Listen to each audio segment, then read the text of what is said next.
Hey everyone, my name is Nicolette Winter, and I am an independent fashion retailer with LuLaRoe.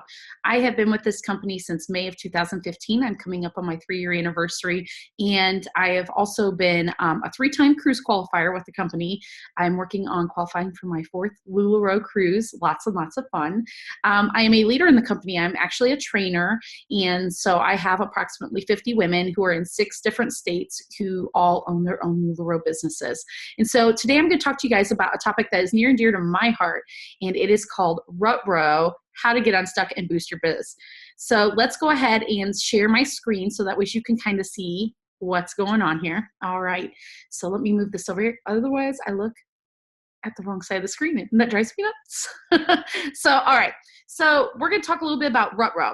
So one of the things that I have had happen to me, and I'm sure you guys have experienced this in your business as well, or maybe you're considering joining LuLaRoe and you're not sure how this is going to work for you in the long run. Have no worries. Having been with the company almost 3 years, we have all been there. I can tell you that. I personally have been there. Every 3 to 4 months, I go through what I call a mini rut in my business. And really what that means is I need to change things up. Not a crisis. Totally something you can overcome. And so we have all been there as retailers. There are the days where I'm wearing no makeup. My kids are screaming because that's what kids do. My husband gets frustrated with me. You know, he gets frustrated with the time involved with this business at times, or he forgets that I don't work a traditional schedule. And so sometimes that's challenging. In the end, we work that out and we work through that, but it happens. It happens to all of us. My uniform some days is a hoodie and leggings. I don't want to go out of my house. I don't want anyone to see me. I have some health stuff going on some days, and so I don't want people to see me. So I'll hide out on my couch in a hoodie and leggings, and I can't even bear to look at my office. I actually had doors installed, and you could kind of see one back here. I had barn doors installed in my office, so that was I wouldn't have to look at my office. There are days I just don't want to know what's in there. I don't want to touch it. I end up eating all the things. Tacos are kind of my thing, so that's why you see in the picture here I'm sitting with my Chipotle. Every sale is pulling teeth. You know, I'm going through one of those phases right now where it feels like it's pulling teeth to get anyone to buy anything LuLaRoe. And I'll talk about that a little bit. That's important to know. It's not necessarily a LuLaRoe thing. It's not even necessarily a me thing. It's going to happen. It's a natural cycle in retail. And then some days I'm feeling a little bit hopeless. I'm lost and I just feel stuck. And I'm not really sure what to do with my business. What's going to make the biggest difference for me? Am I going to be able to get through it? That's always the question. What I'm going to challenge you to do is to shift your mindset, because if you can shift your mindset, I think you're going to find that you can overcome any challenge you encounter in your business. So the first thing to do with LuLaRoe and any other business that you might be working with is to own your numbers. You need to know, what is your piece count? How many items do you actually have in your inventory? Is that an appropriate level of inventory to have for the level of sales that you're making? What are your retail sales? And I like to look on a monthly basis for the most part. But you can get down, you can break that down to daily, you can break that down to weekly, you could go annually as well. But I think monthly is a really good snapshot because it does catch a lot of the ebbs and flows. A daily snapshot is going to only capture a day. You can have a really good day or a really bad day. And is that really a good snapshot of what your entire business looks like? Probably not. Realistically, if you can tell me numbers for a couple of your months in a row, I'll be able to take a look at the bigger picture of what's happening in your business. So the monthly numbers are especially important. Profit margins. This is something I need to work on. Like I said, I've been doing this almost 3 years and I still have to work on lots of things just like everyone else. But you try to figure out, what is your approximate profit margin? And I'm not talking just about the cost of the clothing. Are you using third-party software? Are you using things, do you have an assistant? What are your shipping costs? All of those things play into what your profit margins are. Personally, I've hired a professional because I need help with that. I know that's an area of weakness for me. And so my sales are such that it requires a little bit of extra help. And so to me, that's very comforting to have another person, a third party, who's going to walk me through that and help me take a good hard look at my numbers and make sure I'm really hitting what I need to hit. Also, what are your monthly IPAs? What kind of income producing activities are you doing each and every month? How many of them are you doing? What kinds are you doing?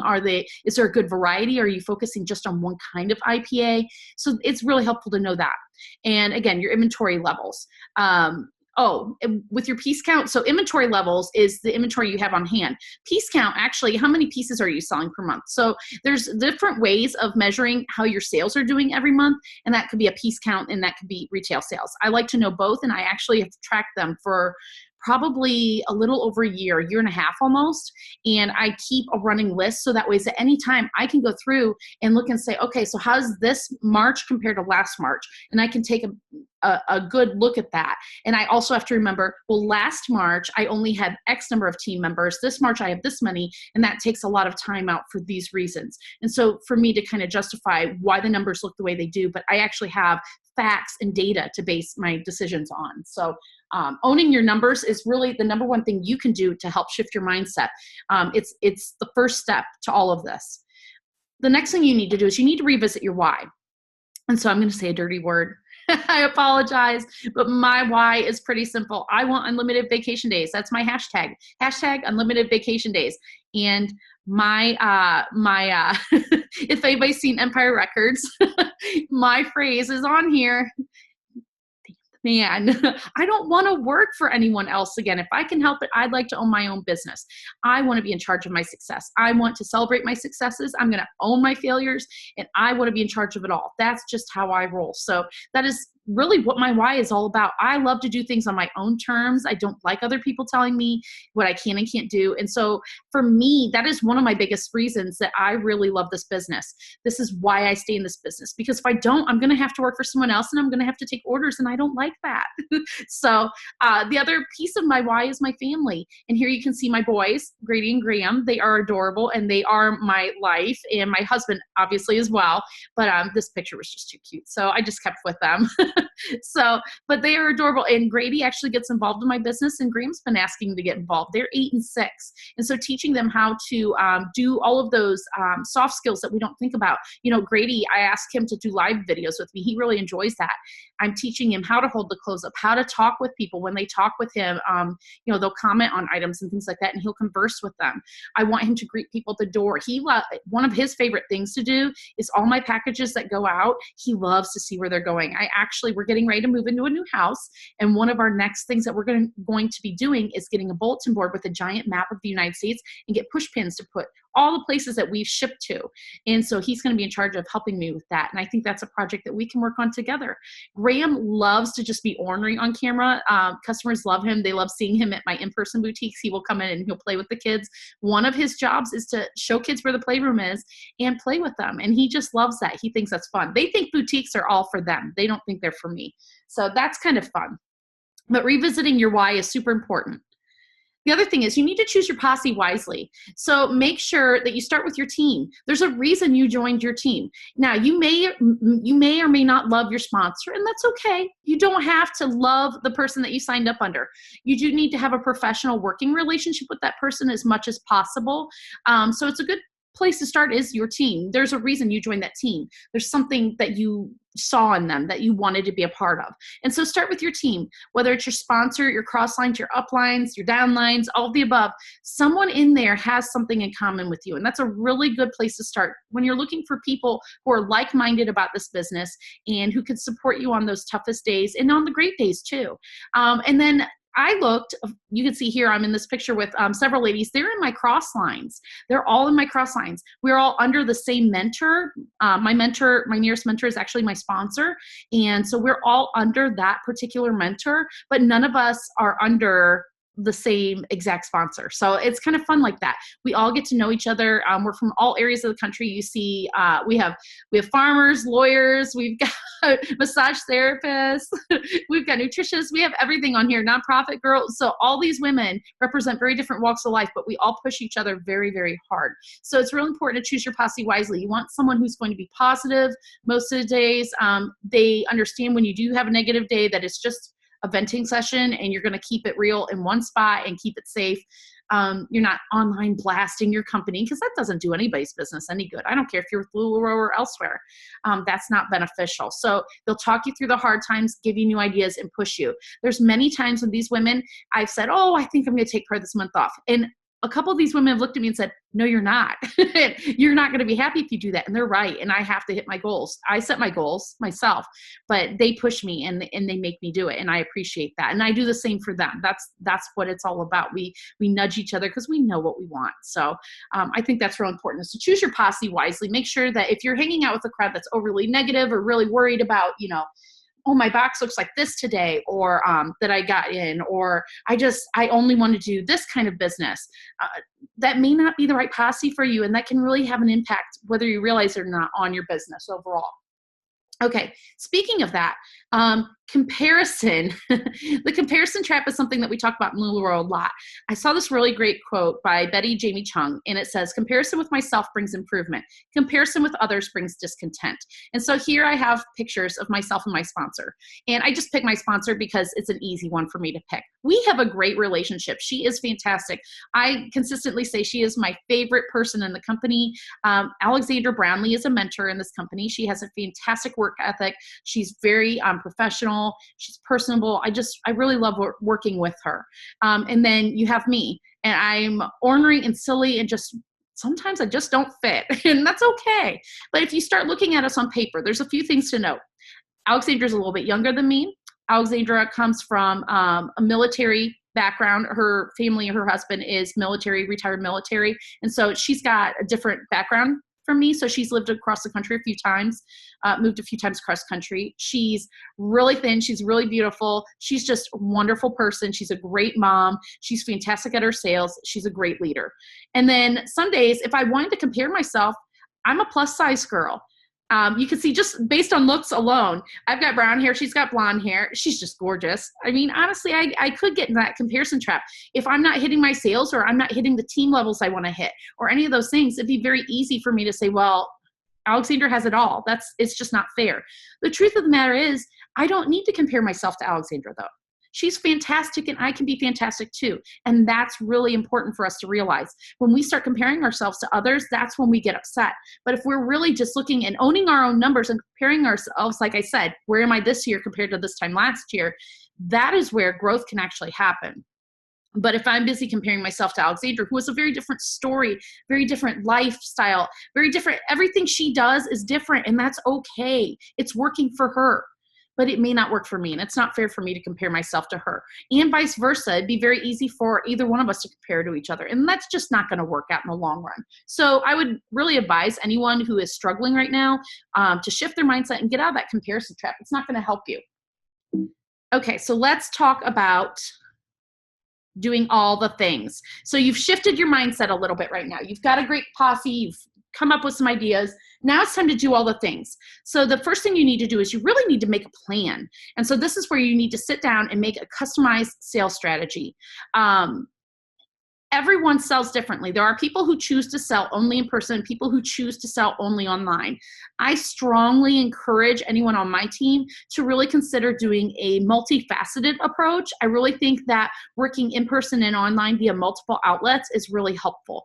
And so I like to look and see in my sales strategy, if I want to make X number of dollars, what number of IPAs, income producing activities, got me to those dollars last month. If I want to make more, if I want to make the same amount of money, I probably need to do at least that number of IPAs, right? And a good mix again. If I want to make more, I need to add in more. And so you could kind of look at your past sales history to determine, in the number of IPAs you did, to determine what kind of IPAs you need to be doing and how often you need to be doing them for the coming months to improve your sales, if that's something you're interested in. That's something I'm personally interested in, so that's where my head is right now. That may not be what you're interested in, and that's okay. The great thing is, once you own your numbers, you can scale up or down whenever you want to, and I think that's really helpful. So the other thing I heard was some great advice. Focus on the first 10 days. There's a fantastic team member, Krista Smith, on our team, who mentioned that she focuses on her first 10 days. She doesn't do lunch days. She doesn't do fun stuff during those days. She works. Because if she does that the first 10 days of the month, every month, then she knows that she will almost hit her goal in those first 10 days and have the other 20 to 21 days usually, and to just kind of let things roll. And what happens is she sets herself up for success. She has actually got the ball rolling. It's much harder to get a ball rolling than to keep it rolling, right? And so she gets the ball rolling early in the month, and what happens throughout the rest of the month, people will come to her for things, but she doesn't have to work quite as hard otherwise. So I really like that strategy. Sometimes it works for me and sometimes it doesn't. But I know if I put in the work at the beginning of the month, the end of the month isn't quite as stressful for me. And so that's something I'm working towards. Another thing I've noticed, it's been, again, almost 3 years, and I've seen this time and time again, is people give up way too early on different strategies. Rinse and repeat. Don't give up too early. Make sure that if you try a new strategy and it doesn't work today, you went live today and it didn't work out real well, you didn't sell anything, so what? Do it again and again and again and again. Maybe you need to adjust a little bit. Maybe you need to do some different times. Maybe you need to change up your style a little bit, but try it over and over and over again first, because if nothing else, you're going to get good data about what doesn't work. And then eventually you will find something that clicks, and you're building consistency, and you're getting your customers used to seeing you. And I think that really helps. So don't give up too early. When you're trying something new, unless it's a complete miserable failure, and you know when those times happen, they're not very often, but you know when they happen. I've had them happen myself. Then try it, 3 to 5 times more at least, and see how it goes. So just keep doing it. Another thing you could do is brainstorm a list of IPAs and then go back to that list. Anytime you're in a lull, go back to that list. Say, okay, I've done live sales and I've done wall drops, but you know what? I didn't do any speed videos this week, and I haven't had a lot of in-person. Maybe I need to get those going. And when it comes to in-person, don't wait for the party. If you can't get someone to book a boutique, create your own boutique. You bring the party. Everyone's going to want to be a part of what you're offering if you bring the party. Another thing that was mind-blowing to me, this shouldn't be mind-blowing to me, but it was mind-blowing to me, is top sellers are telling me, and I've noticed a couple of different trainings and on the cruise this last year, they said, I do more than one income-producing activity a day. They do 2 and 3. Mind blown. I don't know why that was so life-changing for me to hear, but I really try to do at least 2 IPAs a day. Today, for instance, I'm doing wall drops of new inventory in outfits, and then I also did a live sale, and actually there's a really strong possibility I'm going to do a 3rd IPA today. I haven't sold a lot yet, but I'm building consistency. I also took last week off. So that's part of what does it. So you have to remember, you have to rebuild your consistency. You have to rebuild that momentum if you do take time off. So I'll probably do 2 to 3 IPAs every single day this week. And that will build the momentum that I need to get to my sales goal for this month. And then get to training opportunities. One of the things I hear frequently is, I'm not sure how, I feel like I'm in a rut. I'm stuck. I don't know what to do with my business. Get to a LuLaRoe training opportunity. I don't care if it's convention, cruise. Cruise is actually more training than anything. I don't care if you're going to, an Inspire Tour type of stop that LuLaRoe puts on, a Super Saturday that's locally put on, team dinners, whatever it is. If there's not one happening, see if you can help organize one. The thing is, when you get in those rooms, the content needs to be stellar. I totally understand that. As a nonprofit consultant, in my former career as a volunteer manager, I get it. You want to have stellar content. Sometimes the vibe in the room is even more important than that content, though. And if you're really feeling stuck, that vibe in the room is what's going to get you excited again, and then you can work on the content piece. So get to training opportunities. They're not easy. Facebook Live training is a great example. I was invited to Facebook Live training in November, and I had about a week's notice to go to it. And I, facetiously posted on Facebook. I said, oh, who wants to watch my kids next week so I could go? They're in school, but somebody's got to take care of them, after school so my husband can work. And my husband, snuck online, and it must have been his lunch break or something. And he answered, he said, which days do you need? I can arrange to work from home a couple of them. And if you could get a sitter on the other days. And I actually picked up the phone. I called him. I said, Adam, this is an expensive training. I've got to pay for a hotel and a flight and meals and all these things. And it's next week. I don't know if I can do this. And he said, you got to spend money to make money. And he was right. He encouraged me to go, that strong support system. He's not the hubby who goes live with me all the time. He's not the LuLaBro who's wearing leggings. That's not my husband. But he's a strong support behind the scenes. And he said, you need to go. I will make it possible by taking care of some of the things at home. If you can get a hold of the sitter for these days, I'll get this day off and we'll make this work. And he was right. And I went to Facebook Live training. It was a really good experience for me. I have no regrets about going. Was it very hard? Absolutely. It was incredibly hard. I was exhausted. It was really hard because I took a red eye for the first time in many years. I'm getting too old for red eyes. But my point is, it was hard. It was horribly hard. It was a relaunch as well. Don't even get me started. It was an experience. But looking back, I have zero regrets. I learned so much by going to that training. And I really think that it's been a big help. And I've been able to share that information with my team as well. And I think that's super important to think about. So getting to training opportunities, it's not easy, but you need to be there. You really need to be there. Speaking of my partner, Adam, you need to engage your partner in your business. Now, again, not every guy is going to be the guy who does the lives, who wears the leggings, who does all the, schmoozing and all that stuff. That's not every man, and that's okay. And your partner may be a woman. Maybe it's a friend. It doesn't matter who it is. I'm going to talk specifically about my husband in this instance, but there are other ways you can involve your partner in your business. My husband could be helping me with any of these things. Bookkeeping, that's not something he's overly interested in. He likes to know vague numbers so about my business. I have found that after a boutique, he'll say, how much did you sell? And I'll tell him, he'll say, was that maxi skirts or leggings? Why? Because he knows that maxi skirts have a higher profit margin than leggings for me. And so I thought that was kind of cute when he asks that. He's taking a genuine interest in my business. My husband does like to be the muscle for my business. I guess I should take that back. He doesn't enjoy it, but he happily does it because he knows it's a really critical role in this business. We have our boutique is out of my house most days. I have some health stuff where I just cannot lift anymore as much as I used to. At the beginning of my business, though, it was probably a good 12 to 18 months where I did almost exclusively outside of my home business and some online, but more of it was outside of my home. In fact, in November of 2015, I did 21 boutiques, and the vast majority of those were outside of my home, and they were not online. They were all in persons at other places, just about all of them. He loads my vehicle. He knows how to help me pack, and he unloads. He actually met me at a few places, and he would help me set up. So he knows that that's super important. Live sales. Adam doesn't always help me with live sales himself. Sometimes he's the one taking care of the kids, but he has gone live, and I think it gives him a new appreciation for what it means for my customers when I go live. It gives them a new appreciation of the work involved with that, and I think that's important. And sometimes he doesn't go live. He has gone live a couple times, I think 2 different times to sell. And then some of his best lives, though, are just when he gets on and talks with me.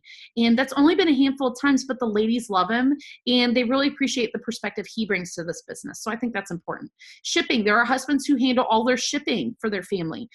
Team management, there are husbands who do that as well. They work with all the team members because that is another level of responsibility in this business. If you choose to sponsor downlines, then you're going to have a team, and someone needs to assist them. And some husbands take that responsibility on. Marketing is another piece that some gentlemen help out with. Inventory management is another one. Photography, there are some guys who just love to take the photos of the clothes, and that's great. And my husband, his favorite thing to do is be Mr. Mom. He calls it, I'm having a mom moment, a man on a mission moment. And so what he does is he'll take care of things like the laundry or the dishes or getting the kids fed and taking them and getting them to bed or getting them down in the basement in our man cave, not just a regular basement. He'll be down in the man cave hanging out with the boys, keeping them busy so I can go live or have a boutique, whatever it takes. If I have an issue with a boutique, and let's say there are some rowdy kids here, or maybe just a woman who just wants to say hi, sometimes I'll text Adam and say, hey, come up and say hi. And it really helps just having him here. They love to see that. Some ladies like to see how Patrick T fits on their gentleman, and my husband will go slip one on and show them. So those are his best moments. So is Mr. Mom. When he goes man on a mission moments, that's how he really likes to be a part of my business. So the next thing you want to do is bust out your popcorn. And so there's a great video out there that I'm going to encourage you to watch. And I'm trying to remember his name offhand. It's Bob. I will get that to you guys. But Bob, he has a great video. It's all about popcorn. And in this video, and you can YouTube it, and I will make sure if you want this information, message me and I'll get you who it is. He's a great speaker. He talks about how a bag of popcorn takes 3 minutes to cook, approximately. I mean, it takes a little bit more or less, but approximately 3 minutes to cook. And your business is the same way. When you start doing things and you're doing all of the things, take those minutes and make them into months. Let's call them months for the sake of your business comparison here. The first minute, the popcorn's not really doing much. It's just getting heated up, right? And the second minute, it starts to get popping. And that last minute, it is really popping, right? Your business is the same way. In month 1, when you're doing all of the things, you may not see results from all of your activity right away. But then in the second month, you're going to start to see some results. And if you keep staying consistent and keep pushing, by that 3rd month, your business should be popping. It should be popping pretty good, right? And the key here is don't give up in that 1st or 2nd month, because the popcorn, if it stopped cooking, it would never get to all that popping, right? You got to be consistent. You got to stick with it. But think of your business in a 3-month cycle. That's why I say own your numbers. Knowing monthly stats is really helpful. Again, if you could give me a snapshot of 1, 2, 3 months, 3 months would be perfect. You could get a real good idea of where your business is headed and how healthy it is. So again, this is a fantastic YouTube video that you can find. And if you would like it, just message me. I will try to post it with my YouTube as well. All right, let's talk about marketing. Marketing is super important in this business. It's a passion of mine. It's something that I actually have a degree in public relations, and I've used that in the nonprofit sector for fundraising and all sorts of things. So that's something that really matters to me. It's something I really enjoy. I got many of the nonprofit organizations I worked with in the first place on social media back when it was first starting. MySpace, Facebook, all of those things, we started out on those. And so that's something I take very personally. I take a lot of pride in. So during Facebook Live training, I mentioned that I really got a lot out of that training.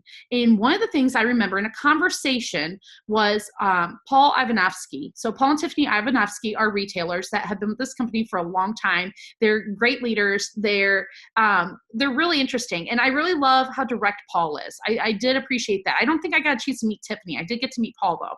And he made a really good comment during one of the conversations in a Q&A session that I was in at Facebook Live training. And he said, so a lot of times he'll hear this from team members, and he'll say, so you had a good month during months 1, 2, and 3, right? It went really well. And then all of a sudden month 4 gets really hard, right? So his question to you is, if you're telling him that, did the close get less interesting? And the truth of the matter is, no, they really didn't. I mean, I have all new inventory back here. It's fantastic. These prints and patterns are gorgeous. I want half of these pieces for me. I wouldn't make any money if I did that, but I want them. So the clothes aren't really less interesting. In fact, I guarantee at some point during this training, you've taken a peek behind me to see what something is back there, right? So the clothes really aren't less interesting. The problem is you stopped marketing. You need to market your business like you did when you first got started. Whether you started right out the gate like I did and had my money in play right away. There was no queue when I started. We started and we made mistakes right on the job. Or if you were in the queue for 3 months before you got started with your business, you marketed the heck out of yourself so that you could hit the ground running. So Paul's going to tell you, you've got to market like you did in the queue. That's what it is. You've got to generate that interest. And I can guarantee you the times I have backed off my marketing is when I struggle the most in my business later on. So then I have to rebuild and go through that popcorn phase again. So that's kind of how it works for me. The thing is with marketing, that you really want to create mutually beneficial relationships. So some of the things that I have done to create mutually beneficial relationships are always to make sure that I'm working with local small businesses. I don't break P&P or anything, but I make sure I work with my local small businesses. If I get to utilize a really talented photographer and help her out and tag her on pictures that she graciously took for me, and we partnered on it, then that's great. That's fantastic, right? The women you see in this picture here, they're customers. These women applied to be models for me. They're amazing women, all different ages, all different lifestyles, all different backgrounds, all different locations. Fantastic. Love them dearly. And they all participated. It was a mutually beneficial day. They got to keep a piece of LuLaRoe because they helped me out with photos. I got people representing a wide variety of customers for me. The photographer on this, she was fantastic, and I made sure I gave her card out whenever appropriate, tagged her on the pictures as we posted them, and so we really had a lot of fun in that particular situation. I have done pop-ups in local coffee houses, a cupcake shop. That was awesome. That was a big one. I've done it in a fair trade store. I've done it in lots of different places. Again, not breaking P&P, carefully crafting relationships though, so that I'm helping people do well. I genuinely want them to do as well as I want me to do. And so if you approach everything you do in your business with that intent, I think you're going to see a lot of success. And the same thing is true when my customers come to me. I want them to feel beautiful. I want them to walk away with clothes that they're going to love, not clothes they're going to leave in their closet hanging with the tag on it. That's not a good thing. I always tell them, if that's what's going to happen with those clothes, please don't take those home. I don't need a sale that bad. What I want for you to do is I want you to wear them. I want you to love them. I want you to feel beautiful and confident in them. And so the same way I would work with my customers is the same way I work with my community. It's the same way I work with local business. It's all about giving back. So make sure that's something that you've made a big core component of your business. I think you'll really see a lot of success from that. Here's a few ways to get the word out about your business. And I'm not going to go deep into these. I'm just going to give you a really, really short version. You have Facebook. You could have a business page in a group. You've got Instagram. And I have noticed the more active I am on my Instagram, the more my Facebook gets traffic as well. And then you've got things like Pinterest and all these other social media sites. I would dare you to get out there and explore. There's got to be a way to use Snapchat for business, for tweeting business stuff. There's all these ways to use social media outlets that are coming out. Would I heavily invest in every single one right away? Absolutely not. But dabble in some. If you're really good personally at using Snapchat, think of a way that you can use that to apply to your business. How much fun would that be? Nextdoor, it's an app that you can get on your phone. It's also a website that's a local neighborhood site. That can be very beneficial. Little things like when I have a boutique, I had a little yard sign made. It cost me probably like $50 or something. And I put that out at my boutiques when I'm having a boutique here at my house. I actually had a neighbor stop by one day and she said, I walk past your house all the time and you had your sign out today and I just had to come see. I don't even have my money with me, but can I try things on? I totally let her. I invoiced her. She paid. She had a great experience. And it was all because of that foot traffic just happening to see my sign out, which was only out during my boutique. She just happened to see I was open, having a hosted boutique, and stopped in. Personal and professional networking groups are fantastic. I'm in a women's networking group for professional purposes. I'm also in a mom's group. And so both of those are really helpful for me. Volunteer organizations, find the right places to be a volunteer. I'm actually joining a board in our area for a nonprofit organization. And I think that I can do some fundraising that'll help them, but I also want to contribute to them in general. I know I'll get something back from that, but that's not my core concern. But I know that the more I give, the more I get back. And so volunteer organizations are a great way to meet new people who can bring connections to your business and all of that. So I highly recommend that. Kids activities. My kids are in sports and different activities. And so when my sons are playing t-ball or they're doing floor hockey or whatever they're doing, it's really good for me, and even parent-teacher conferences, things like that. I'm going to always be wearing LuLaRoe when I go in. My kids for Christmas and the end of the school year, they give out a pair of leggings that they have handpicked for their teacher. And so that's really nice. I love seeing the teachers wear the leggings that the boys actually picked out themselves. I just think that's a really cool thing that they can do. Your religious affiliations can be helpful sometimes. I'm not telling you to go to church so that you can sell LuLaRoe. That is absolutely not what I am telling you to do. But if you're going to go to any religious institution, wear your LuLaRoe there. Just make sure people know what you do. You don't have to be bossy about it. You don't have to be pushy about it, but make sure that they know who you are, what you do. If you hear, oh, this youth group is trying to find fundraisers so that they can go on this mission trip. Well, hello, that's a great opportunity for you to help them raise a couple $100s towards a mission that's going to do great things, right? Win-win. So that's really what it's all about. I'm sure you can think of other ways to get the word out, but those are just a few that I came up with right off the top of my head. The other thing is I want you to consider creating the fun. And this is really, this is an ornery thing I did, actually. So in my group, in my VIP group, I did a thing during the months of March and April, and I talked about peeps. It started literally with a peep and me saying, I have a friend. I got on a live, and it was a chatty one. And I said, I have a friend. He's here. He only comes once a year. I really don't like this friend. He's kind of gross. Just everything about him is a turnoff. I want nothing to do with him. He's just disgusting. And people were like, oh my gosh, who is this friend she is talking about? That is terrible. And I brought a peep in. It's a little bunny, and he was yellow, so I named him Sunshine. I said, Sunshine, I don't like you. I don't like anything about you. You're gross. You freak me out.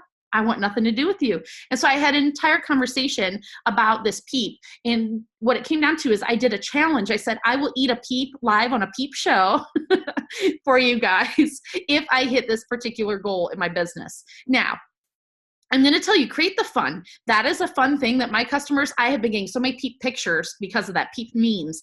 I went to the grocery store and stood next to the peep display and made a funny face like, and they thought that was hysterical. They just love that. They were sending me peep recipes and everything you can imagine. Everything you see on social media, I totally got from peeps. I get that about tacos a lot too. But the peep thing was a real thing. And what was funny though is it actually kind of backfired. My customers have a relationship with me. And one of the things I got from one customer who was a fantastic customer, one of my favorite people ever, she said, I don't want you to eat a peep. They're gross and I know you hate them. That makes me sad. And so it actually kind of backfired, but it was in a good way because I know she cares about me and I know that our relationship is a genuine one. And so I would encourage you, create the fun, try different things, make it fun, have a blast with your group, get to know them, share ideas and things like that. I love when I've posted crock pot recipes. I have had customers share their crock pot recipes with me. They don't just post them on Facebook. They actually mail them to me.